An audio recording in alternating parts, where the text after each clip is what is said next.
మహారాష్ట్రలోని షిరిడీలో ప్రైవేట్ రంగ సంస్థ అయిన నిప్ గ్రూప్ యొక్క రక్షణ ఉత్పాదక సముదాయాన్ని రక్షణ మంత్రి రాజ్నాథ్ సింగ్ ప్రారంభించారు. ఈ సందర్భంగా ఆయన మాట్లాడుతూ ఈ సముదాయం అధునాతన ఫిరంగి వ్యవస్థలు, క్షిపణి మరియు అంతరిక్ష సాంకేతికతలు, రాకెట్ వ్యవస్థలు, శక్తివంతమైన పదార్థాలు, స్వయం ప్రతిపత్తి గల రక్షణ వేదికలను తయారు చేయాలని లక్ష్యంగా పెట్టుకుందని తెలిపారు. భారతదేశ ప్రైవేటు పరిశ్రమలకు భవిష్యత్తు యుద్ధాల గతిశీలతపై లోతైన అవగాహన ఉంది మరియు దేశానికి అత్యాధునిక వ్యవస్థలు సమకూర్చడానికి అవి అవిశ్రాంతంగా కృషి చేస్తున్నాయని అన్నారు. భారతదేశాన్ని ఆయుధాలు మరియు ఆటోమేషన్ రంగంలో ప్రపంచ కేంద్రంగా మార్చేందుకు భాగస్వాములందరూ సమిష్టి కృషి చేయాలని పిలుపునిచ్చారు. ప్రభుత్వం కీలక సాంకేతికతలు మరియు అధునాతన వ్యవస్థల్లో మేక్ ఇన్ ఇండియాను నిరంతరం ప్రోత్సహిస్తోందని, ఆయుధాలు మరియు స్వయంచాలిత వ్యవస్థల్లో భారతదేశం అగ్రగామిగా నిలిచేందుకు అవసరమైన ప్రతి చర్య తీసుకోవడానికి మేము సిద్ధంగా ఉన్నామని రాజ్నాథ్ సింగ్ స్పష్టం చేశారు.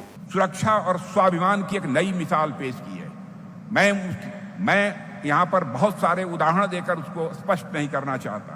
छत्रपति महाराज शिवाजी महाराज ने नेवी और फोर्स की जो व्यवस्था यहाँ पर खड़ी की थी, वो सिर्फ एक उनकी सैन्य रणनीति नहीं थी, यह उनकी केवल एक मिलिट्री स्ट्रेटजी नहीं थी, बल्कि एक आत्मनिर्भर अर्थव्यवस्था का मॉडल था जो छत्रपति महाराज शिवाजी ने खड़ा किया था।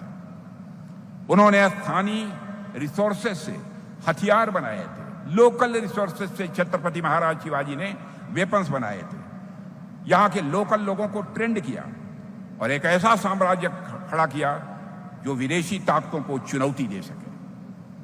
आज शिरडी की इस धरती पर छत्रपति शिवाजी महाराज की ही प्रेरणा से हम एक बार फिर आत्मनिर्भरता यानी सेल्फ रिलायंस का एक किला खड़ा कर रहे हैं। जिस महाराष्ट्र ने देश को छत्रपति महाराज शिवाजी महाराज जैसा राजा दिया, जिस महाराष्ट्र ने लोकमान्य तिलक जैसे क्रांतिकारी दिए, वो धरती भला डिफेंस के मामले में पीछे कैसे रह सकती है, इसकी कल्पना भी नहीं की जा सकती। इसी धरती से स्वराज्य हमारा जन्मसिद्ध अधिकार है का यह नारा भी निकला था। मेरे साथियों, असल मायने में तिलक के सपने को अब हम साकार कर रहे हैं। इन सब प्रयासों में सबसे सुखद बात यह है कि प्राइवेट सेक्टर अपनी बहुत ही अहम भूमिका का निर्वाह कर रहा है और यह दिखाता है गवर्नमेंट की सही पॉलिसीज और सपोर्ट से हमारा प्राइवेट सेक्टर